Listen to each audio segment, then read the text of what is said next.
अब देखिए हम लोग पढ़ेंगे रियल इमेज और वर्चुअल इमेज। रियल इमेज वैसा इमेज होता है जो स्क्रीन पे फॉर्म होता है। कहाँ फॉर्म होता है? स्क्रीन पे। रियल इमेज किसको कहेंगे?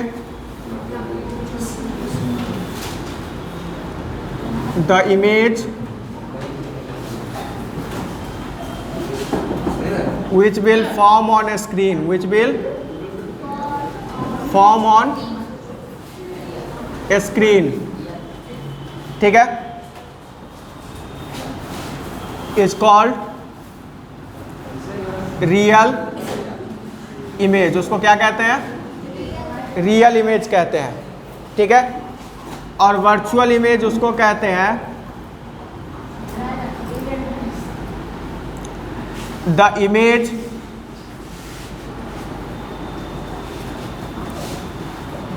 which will not form on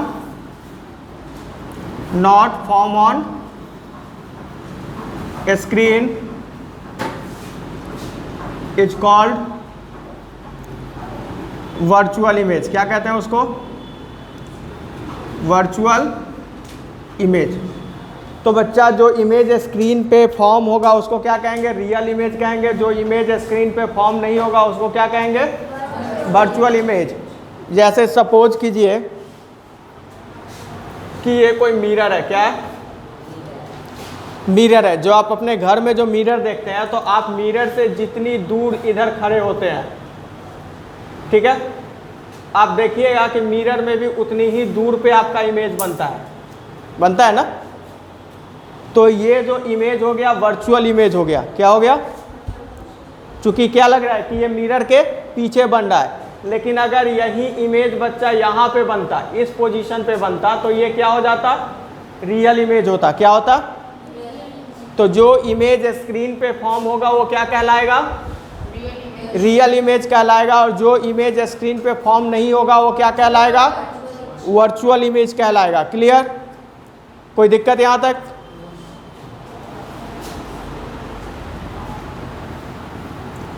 अब थोड़ा मिरर को जान लेते हैं। अब थोड़ा मिरर जान लेते हैं।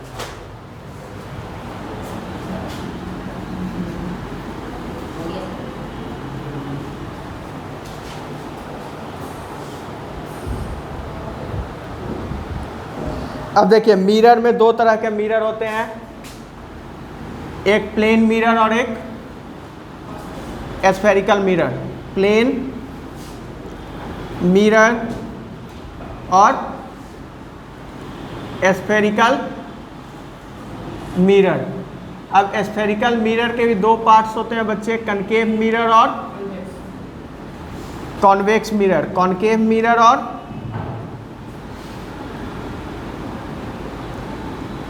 कॉन्वेक्स मिरर,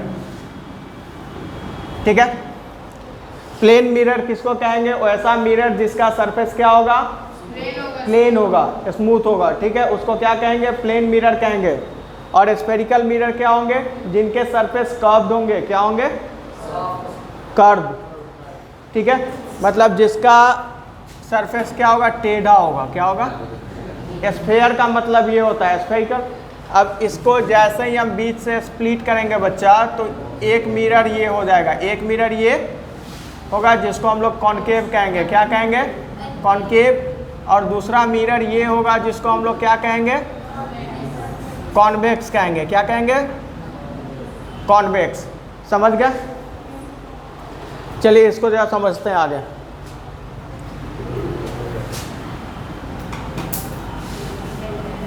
इसको नोट डाउन कर लिए?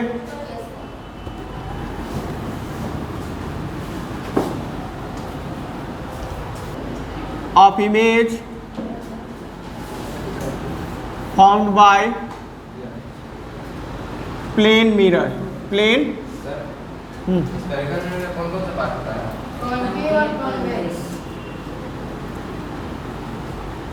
पहला प्रॉपर्टी क्या कहता है कि जो इमेज फॉर्म होगा प्लेन मिरर में वो कैसा होगा? वर्चुअल और इरेक्ट होगा।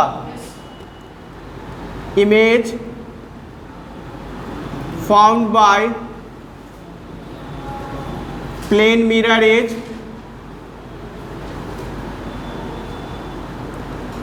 Virtual and erect. इमेज कैसा होगा इसमें, वर्चुअल और इरेक्ट होगा। सेकेंड कंडीशन में क्या होगा, size of image is equal to size of object. Third, distance of image from the mirror is equal to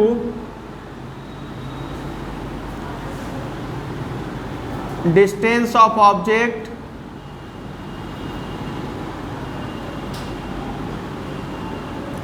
from the mirror. ठीक है, distance of image from the mirror is equal to distance of object from the mirror.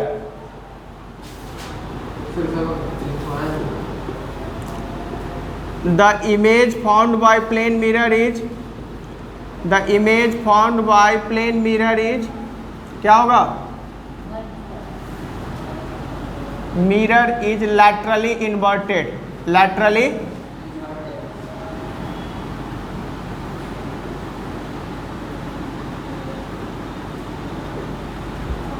अब यहां से एक term आ गया laterally inverted. तो lateral inversion क्या होता है बच्चा,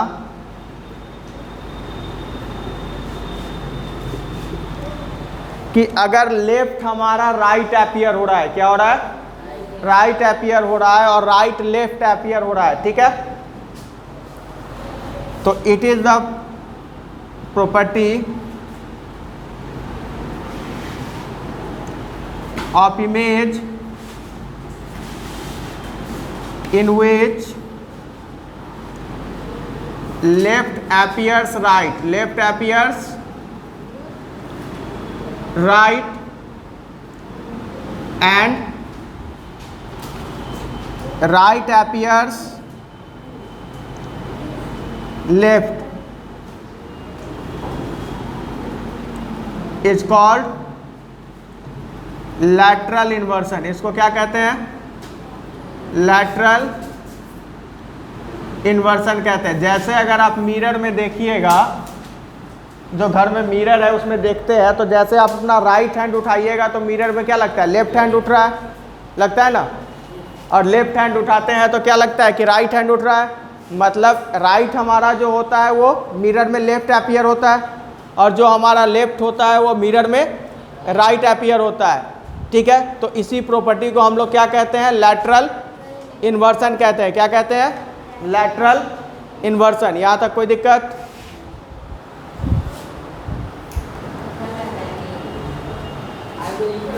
चलिए अब स्फेरिकल मिरर की बात करते हैं। क्या,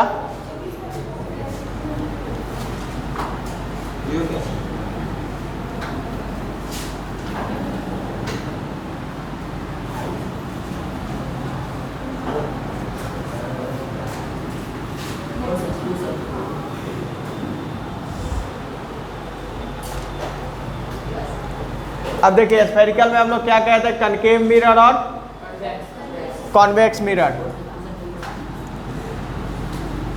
concave mirror,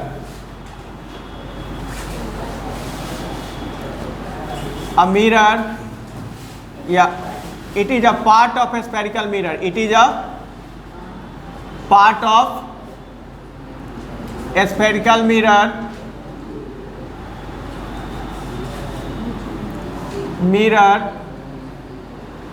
whose inner surface is a reflecting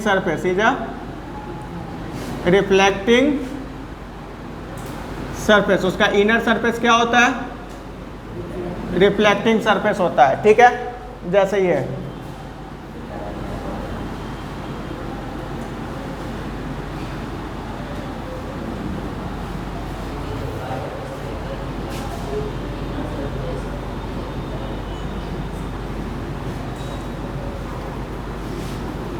convex mirror, it is a part of a spherical mirror, it is a part of a spherical mirror whose outer surface is a reflecting surface, whose outer surface is a, समझ गया?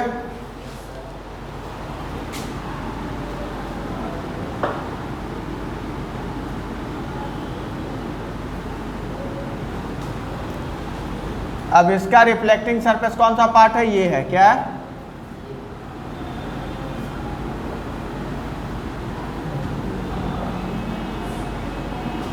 और इसका reflecting surface ये outer part, ठीक है?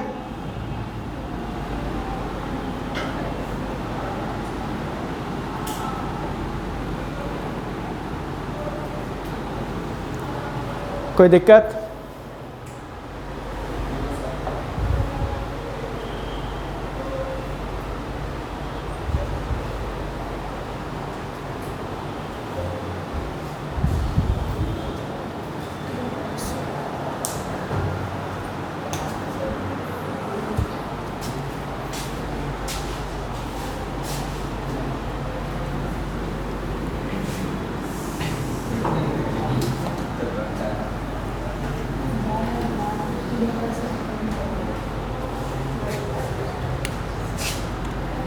Usage of concave mirror, concave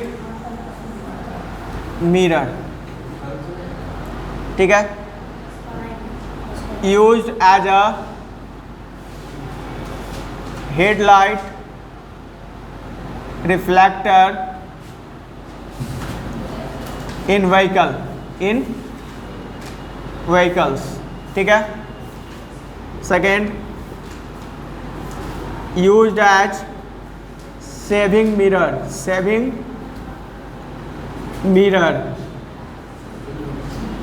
clear?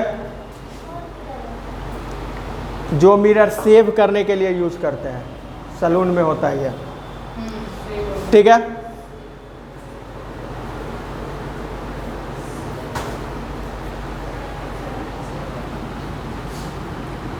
हो गया?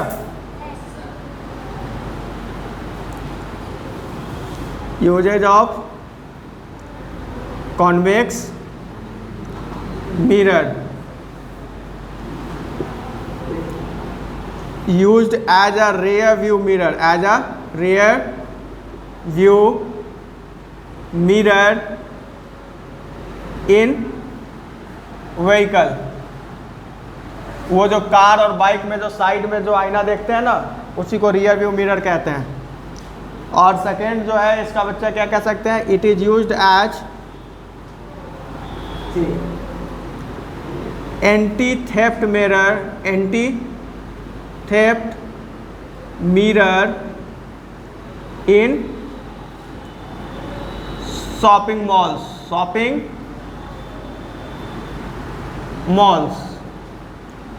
समझ गया? और बहुत सारे यूज होते हैं। आप जैसे पहाड़ी इलाके में जाइएगा तो क्या होगा, आप जो देखते हैं जहाँ पे शार्प टर्न होता है, क्या होता है? शार्प टर्न या ब्लाइंड टर्न जिसको कहते हैं, वहाँ पे कॉर्नर पे इसी कॉन्वेक्स मिरर को लगा दिया जाता है, जिससे कि उधर से सारी आने वाली गाड़ियाँ उसमें दिखती है। तो दोनों तरफ के ड्राइवर क्या होते हैं, वहाँ पे सचेत हो जाते हैं कि सामने से गाड़ी आ रही है, ठीक है? तो वो धीरे चलाते हैं, ठीक है? अगर ये नहीं लगा रहे तो इधर से आने वाली गाड़ी को पता ही नहीं चलेगा कि इधर से भी गाड़ी आ रही है। समझ गए? कोई दिक्कत यहाँ तक?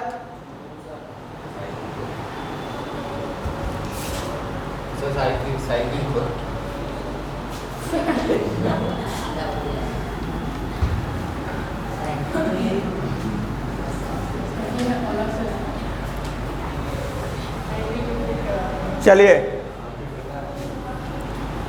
रे diagram in concave mirror, ray diagram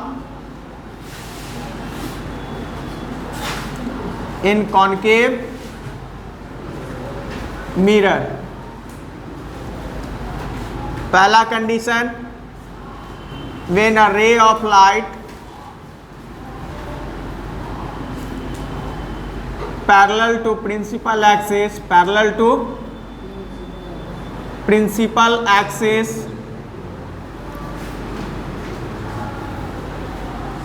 it will pass through focus, it will pass through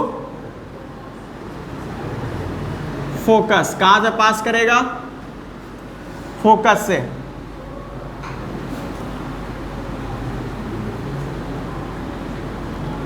अब ये जो लाइन मिरर को काटता है उसको क्या कहते हैं? प्रिंसिपल एक्सिस कहते हैं। इस लाइन को क्या कहते हैं?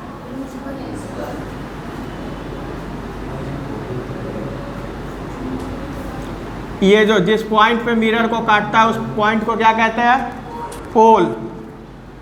ये फोकस हो गया, ये centre of curvature. Centre of curvature क्या होता है? जिस स्फीयर का पार्ट है ये मिरर, ठीक है, it is a part, it is the centre of the spherical mirror of which mirror is a part.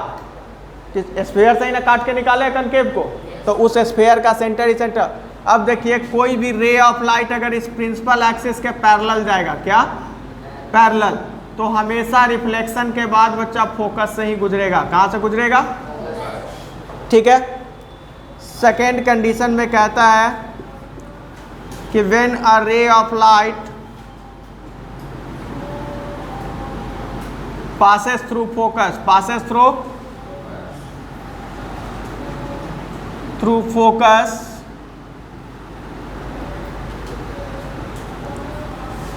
it will go parallel to principal axis, it will go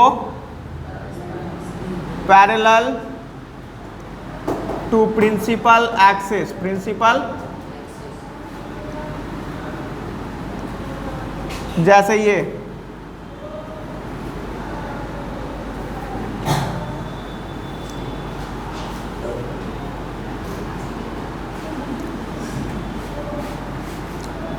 पोल है, focus है, और ये centre of curvature. अगर कोई रे of light focus से पास करता है, कहाँ से? तो ये रिफ्लेक्शन के बाद किधर चला जाएगा? पैरेलल चला जाएगा प्रिंसिपल एक्सिस के। कहाँ जाएगा?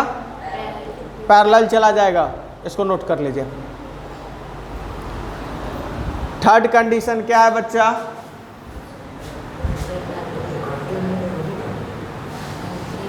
कि when a ray of light passes through center of curvature, passes through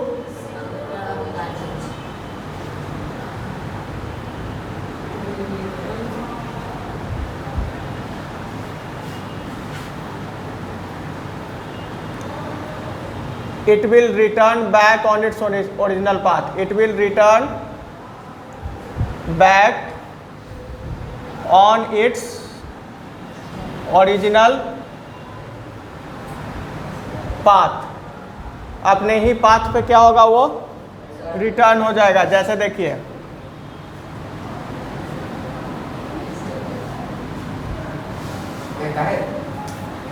pole, focus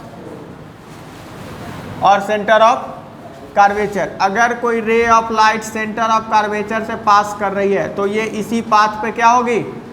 वापस आ जाएगी, इसी पाथ पे वापस आ जाएगी। And last condition, if a ray of light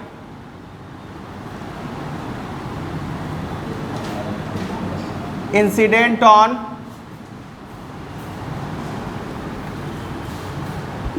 pole, जब कोई रे ऑफ लाइट पोल पे इंसिडेंट हो रहा है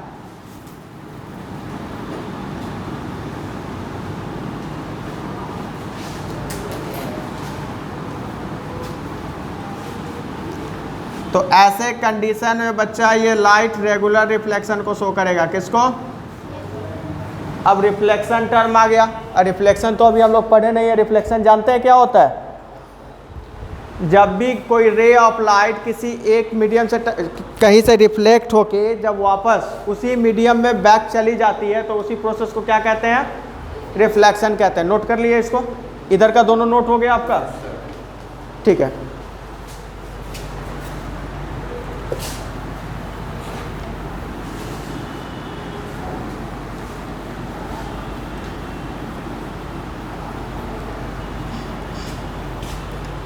रिफ्लेक्शन, रिफ्लेक्शन किसको कहते हैं? The bouncing back of light, the bouncing back of light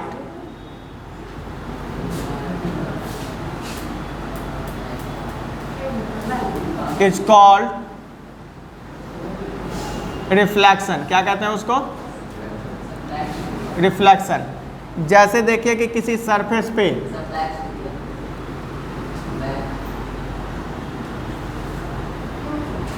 जब किसी सरफेस पे कोई लाइट रे इंसिडेंट कर रहा है, क्या कर रहा है? तो ये रिफ्लेक्शन के बाद उसी मीडियम में क्या हो जाएगा? रिफ्लेक्ट बैक हो जाएगा। तो इस वाले सरफेस को हम लोग क्या कहेंगे? रिफ्लेक्टिंग सरफेस कहेंगे। क्या कहेंगे? समझ गए? ये कौन सा रे है? Incident ray. ये कौन सा रे है? Reflected ray. और इसके बीच में एक परपेंडिकुलर हम लोग ड्रॉ करते हैं जिसको हम लोग क्या कहते हैं? नॉर्मल। और इन दोनों के बीच में एक एंगल बनता है जिसको कहा जाता है एंगल ऑफ इंसिडेंस, और इसको कहा जाता है एंगल ऑफ, इस एंगल को कहते हैं एंगल ऑफ रिफ्लेक्शन। क्या कहते हैं? और इस एंगल को कहते हैं एंगल ऑफ इंसिडेंस। ठीक है। अब यहाँ डेफिनेशन समझ लीजिए एंगल ऑफ इंसिडेंस का। Angle of incidence between incident ray and normal, incident ray and normal is called angle of incidence. क्या कहते हैं उसको? एंगल ऑफ,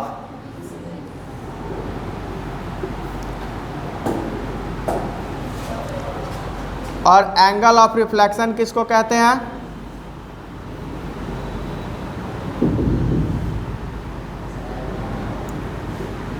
एंगल बिटवीन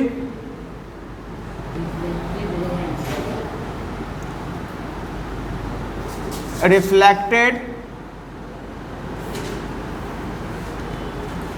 रे and normal is called angle of reflection. इसको क्या कहा जाता है? Angle of reflection. समझ में आया?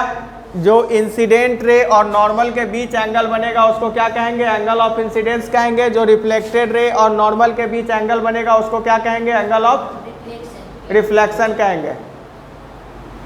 समझ में आ गई बात? कोई दिक्कत है? उधर का नोट हो गया सबका?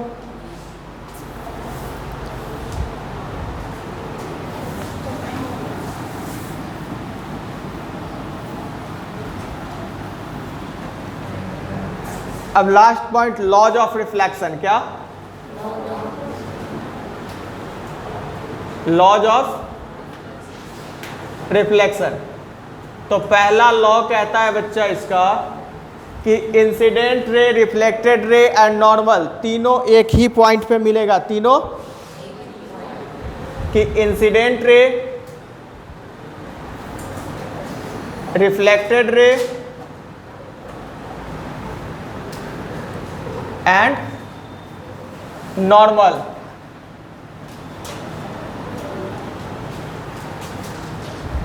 all lie on same plane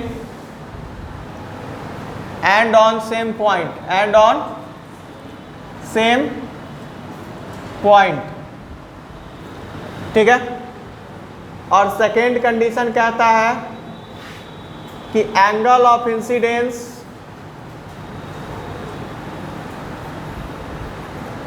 is equal to angle of reflection, angle of reflection मतलब एंगल आई जो होगा वो किसके बराबर होगा, एंगल आर के बराबर होगा। एंगल आई किसके बराबर होगा, एंगल आर के बराबर होगा। कोई दिक्कत यहाँ तक समझ में आ गई चीजें? चलिए